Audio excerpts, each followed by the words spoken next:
Good afternoon, everyone. My name is Dr. Joe Pinheiro. I'm the Assistant Director for CURCA, the Center for Undergraduate Research and Creative Activities. Here with me today is Alison Grandal, who runs a lot of the day-to-day operations for CURCA, and so she's also a great resource to reach out to if you have any questions. And today we're going to talk about the travel grants program that we have. Right. And so this travel grant program is for the fall cycle. And by fall cycle, we mean conferences that happen from August all the way out to February 28th, 2025. Right. So if the travel that you're intending to do falls between August and February 28th, 2025, you can apply for this fall cycle of travel grants. The first thing to talk about in terms of, if you end up forgetting or having more questions or looking for more information that we didn't cover here today, you can always check our website, ung.edu/CURCA, right? And so under the for students menu there, you're going to see the fall and spring travel grants. And then you're going to have a basic description there, as well as the link to the InfoReady portal where you can submit your application, right? So on the CURCA Travel Grants webpage, you're going to see some of the basic information that we have. In terms of the travel grants, the general deadline that we have, it's going to be that for the fall cycle, it's going to be the third Friday in September. And for the January cycle, it's going to be the last Friday in January, right? Sometimes we will adjust it based on when it falls in the semester, but in general terms, that's what happens, right? And so I strongly recommend that you go on our CURCA Travel Grants webpage, because you're going to find not only your basic information about how to apply, but you're going to find our rubric that we use to score applications, right? So one thing that we have to note here is that travel grants is a competitive process. In other words, it does not mean that everyone who applies will get a travel grant. We try to fund as many students as we can possibly fund, right? So it depends on our budget. It depends on how many students apply, right? We have reviewers. We don't review it internally. It's reviewers who are outside of CURCA who will take a look at the travel grants and will create a ranking to kind of determine who's going to get funded. And the way that these reviewers are going to evaluate your submission is going to be through this rubric. So I strongly recommend going on our webpage and finding that rubric and paying attention to it. And the application and all the information that you're going to submit that's digital is going to be through the InfoReady website, right? ung.infoready4.com. And it's going to be a competition called 2024 Fall CURCA Student Travel Grants, right? After you submit your application, you will receive a confirmation email. So if you went through the website and you submitted your application and you never got an email confirming your submission, something went wrong, log back in and make sure that everything's through, right? The deadline for this specific cycle is September 20th. So not this Friday, but next Friday at 11:59 p.m., right? And so that's where you're going to find the link to submit the basic information, the rubric. It's going to be on our website. So make sure that you take a look at that. So let's get into the application process itself, right? So you're going to have a series of numbers that you're going to be required to submit for your application. The first and perhaps most important one is going to be your cover letter. Your cover letter is supposed to be 2 pages maximum, and that's exclusive of budget, right? So the budget does not count for those 2 pages. So the cover letter is going to be 2 pages maximum, standard margins, standard font size. Don't try to be like, font size number 6 and no margins, right? But something that is kind of regular font, regular margins, yeah, and you'll be fine. And in the cover letter is where you're going to tell us the basics of of where you're trying to go, why you're trying to go there, right? So in the cover letter, the things that we're looking for in that cover letter is a description of the conference itself. Is it a regional? Is it a local? Is it a national? Is it an international conference? Information about your participation in your project, right? Are you the lead presenter? Are you a co-author? Are you a non-presenting co-author, right? We want to know that information. Are you going to be presenting an oral presentation or a poster presentation? Is this an undergraduate only research conference? Is this a professional conference that has an undergraduate section? Is this a professional conference where you're presenting with all the other professionals in your field, right? Uh, that's going to be another part of your cover letter. And then last but not least, the most important part of your cover letter is going to be how attending that particular conference connects to your long-term professional and career goals, right? Uh, is this something that's going to help you get into graduate school, to get a particular job? How does this enable you to chase that specific career that you're going for, right? This is going to be the item that's the most important in this cover letter. So that's going to be 2 pages. After that, we want to see a budget, and we'll get into the budget details in a little bit. A couple of things that are important to note here. First of all, if you are working with other students, if you are a part of a research group, each student will have to apply individually, and each decision it happens individually. In other words, if you are a part of a group with 3 other students, each of those 3 students will have to submit individually, right? And it's possible that 2 of them will get funded and 1 of them won't, and because it's all individual, right? Even if you are part of a group, it has to be individual. You can submit some materials together, right? If it's going to be, it can be the same proof of acceptance, it can be the same abstract, but the cover letter has to be individual and it has to be done by the student, right? If you are not the lead author, if you are a equal co-author, if you're a non-presenting co-author, you have to make sure that you're making the best case for why you have to be there as well, right? So keep that in mind. Besides this cover letter that's going to include this information and the budget, other stuff that we want is going to be your original submitted abstract, right? Most conferences, most events will require you to submit an abstract or something like that, and we want to see that submission, right? Because we want to make sure that this is kind of a serious ongoing project. So you have already submitted the abstract. If you haven't yet, because the deadline is in a couple of weeks, we want to see your draft of your abstract. And then we want a proof of acceptance. The proof of acceptance has to be like, well, hey, you've been accepted. Now, we understand that in some conferences, they haven't sent those out yet.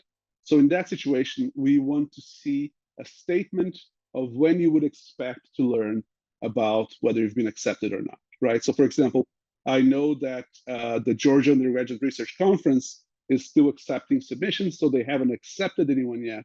So what we would want to see in that case is a statement saying, hey, since the deadline is October 6th, we expect to hear soon after that, and that's when we expect to have a proof of acceptance, right?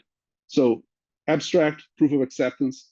And then last but not least, we want to have a copy of your student travel authorization form. Understand that this form will have to be signed by you and by your mentor or department. And if you're going to submit an electronic copy, you have to work with your department to make sure that it's a DocuSigned electronic copy. And if you're going to submit a physical copy, because some departments still use the physical printed version, make sure that you send a copy to either Dunlap 108 if you're in the Dahlonega campus, or Administration 111 if you're on the Gainesville campus, right? And if you're turning in the physical copy, make sure that it's signed in ink. It's not a photocopy of the signature, et cetera, right? For those submitting the physical hard copy, make sure that it's in by 3 p.m. on the competition closing date, right? So those are the requirements. To go into a little bit of each, the student travel authorization form, there's going to be stuff there that you're going to be required to fill out, and there's going to be stuff there that you're going to leave blank.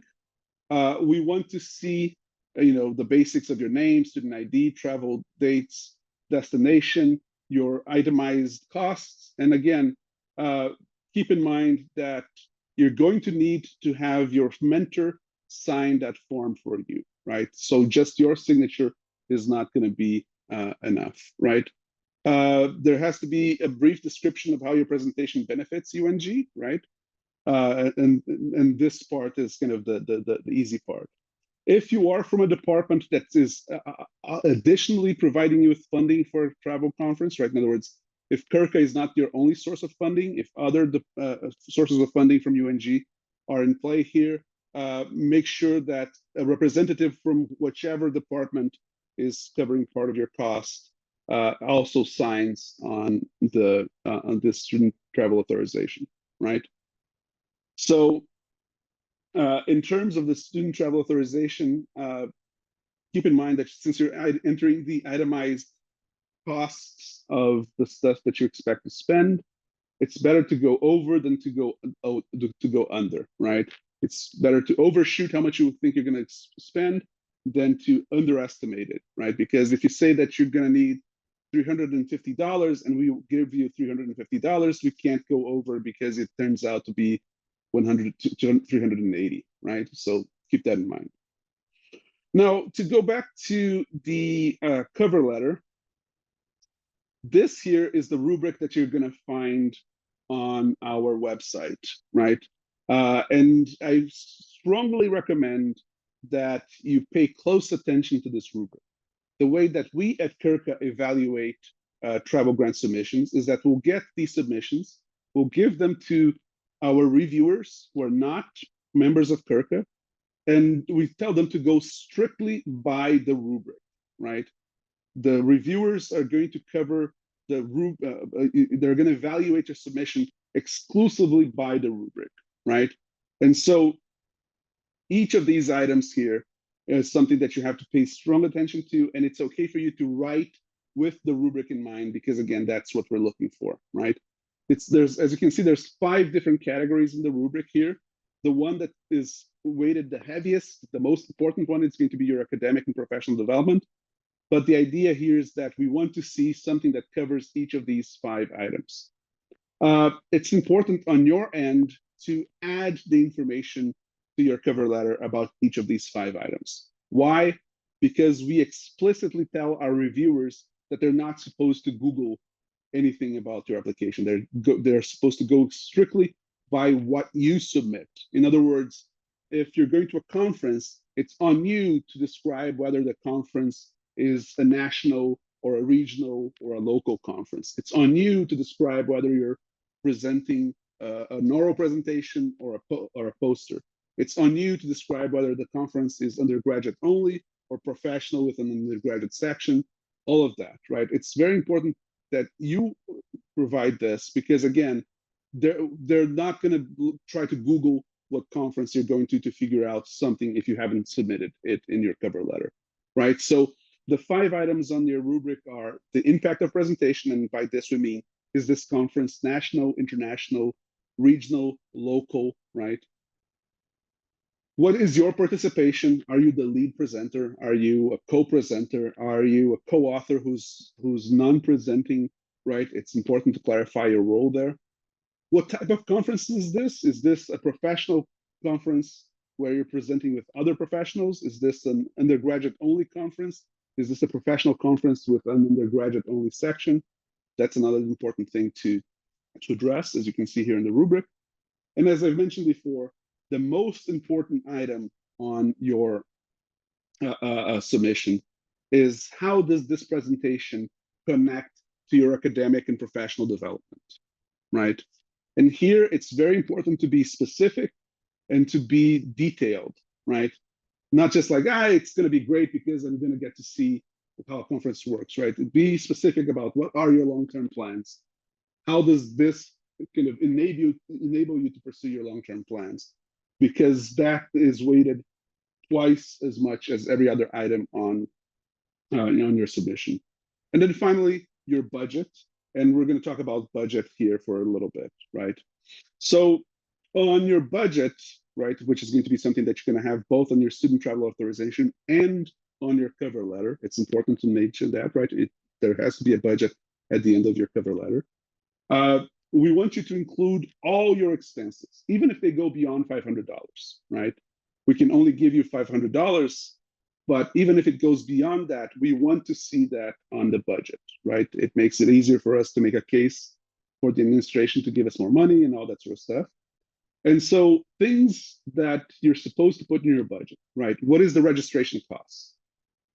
Now it has to be the registration for the conference. We cannot reimburse, professional memberships. So it has to be how much it costs to register for the conference, not to become a member of the association, but to register for the conference. So add that, add your lodging. And on lodging, it's very important to understand it has to be a hotel. We cannot reimburse Airbnb, VRBO, or any of these other sort of, guest hosting services. It has to be some sort of a hotel. So make sure that you add your lodging costs there. Car rental, if it's necessary, airfare, mileage, transportation, right? There's going to be a calculator to figure out whether you should rent a car or use your own car and stuff like that. And then in terms of meals, there is going to be a per diem rate that you're supposed to follow, right? The per diem rate is going to be something that's set by the federal government. It's not something that you're going to decide. It's not something that you're going to try to guess. There's going to be a website that will say, hey, for this location, this is the per diem, right? And so the per diem rate is going to be determined by the US General Services Administration. If you go on their website, and there's going to be links on InfoReady and on our website to the GSA administration, if you look at the specific city that you're going to, there will be a per diem listed there if it's out of state. If it's in state, it's set at $50 if you're going to travel within the state of Georgia, right? First and last day, the per diem is going to be 75% of the daily rate. And then for everything else, you use the daily rate minus any meals that might be provided to you. And there's going to be a way of looking at the website telling you, how much they estimate for lunch, for dinner, et cetera, right? So if you look here on the out-of-state example, right, St. Louis has meals and incidentals total per diem of $64 per day, and so you would enter that $64 that rate there as your daily rate, right? Now let's say that you have a lunch provided on a particular date of the conference, you would subtract the $16 from that per diem, right? And then first and last day of travel, it would be 75% of the daily rate. So just something to keep in mind with regards to the per diem. In terms of the budget, keep in mind that once again, it's important for you to guess high, right? And provide some sort of evidence that you've taken a look at what the costs are, right? Don't just guess that the cost somewhere is going to be $50. Show that you've done a little bit of research to know what the cost is going to be. Guess high because, again, if you say that you only need $200 and we award you with $200 and it turns out that you need $300, at that point we're stuck with the $200, right? Keep all your receipts except for food, because food we only reimburse based on the per diem. It's not based on how much you actually spent. And so for the hotel after your trip, make sure that it shows a zero balance, right? And perhaps most important of all, right, because we know that it can be tricky to deal with all these different ideas and things with regards to budget, email Allison Grindel, email CURCA, and we can help you out figure things out, right? If you have a question, you're not quite sure, we're used to dealing with this, so make sure that you ask the questions before you have any issues, right? If you've been awarded the travel grant and we're after the conference, first of all, keep in mind that there is a deadline to how long after the conference we can reimburse you, right? So within 2 weeks of you coming back from your conference, make sure that you submit the reimbursement paperwork. It will take a little bit of time for us to reimburse you because we have to process everything. But so make sure that all that paperwork is in as soon as possible, but no later than 2 weeks, right? And this paperwork is something that can help you fill out, right? If you need help with us looking over your forms, et cetera, take a look, send an email to curca@ung.edu. And again, ask whether you have any questions, whether you have any issues, if you're not certain about something, right? Because if we know it ahead of time, we can work with you to make sure that the paperwork is filled correctly. If it's a month after the conference and you stayed at an Airbnb and all that sort of stuff, there's nothing that we can do at that point to kind of go back and fix these issues. So a couple of different items to go over here. If you've already graduated, if you're a graduate student, we cannot cover your conference, right? This pool of money that we have is for undergraduates only. Seniors can apply for a travel grant. If your conference is soon after your graduation, contact us to make sure that it's soon enough after the graduation. This travel grant is a reimbursement award, right? Meaning that we don't just give you $500 if you win. What happens is that you can be reimbursed up to $500 if you win after the conference, right? Don't underestimate the cost. Again, we don't evaluate you based on how costly your conference is going to be, right? We have a maximum, and that's what the maximum is there for. And so if you lowball your cost estimates and then later on come in saying, hey, I actually need more money, we can't do that. So it's okay for you to guess things on the high end, right? How do you know if your conference is local, state, regional, or national? Generally, the conference itself will have a statement about that, but if you don't know for sure, ask your advisor, ask your mentor, right? So the Southeastern Psychological Association Conference, it's easy to see that it's a regional, right, association. So keep that in mind.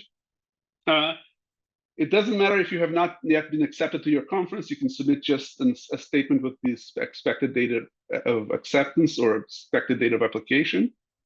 And you can submit multiple applications, right? We have a situation where your limit for the year is $500, but if you have more than one conference, you can submit more than one application for each conference, right? If you do end up being awarded and decide not to travel, make sure that you let us know so that we can reallocate the funds to other students. And so these are some of the key things to keep in mind. And to review, you apply online on InfoReady. Make sure that you have your cover letter to upload. The narrative part of your cover letter can only be up to 2 pages.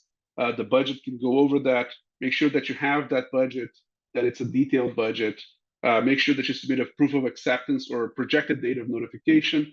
And again, remember that you need to have that student travel authorization form and that it has to be signed by your mentor, right? Any questions, you feel free to send us questions to curca@ung.edu. And thank you for being here. So now I'm going to open it up for questions, but I'm also going to point out that one of our CURCA ambassadors has joined us here. Danielle Bull is someone who's worked closely with CURCA in the past. She's won a travel grant before. So if you want to understand things from the perspective of students instead of just from my perspective, she's here to also talk to you folks. So thank you all for being here, and then we can talk about questions you might have, details that you might want to talk about, etc.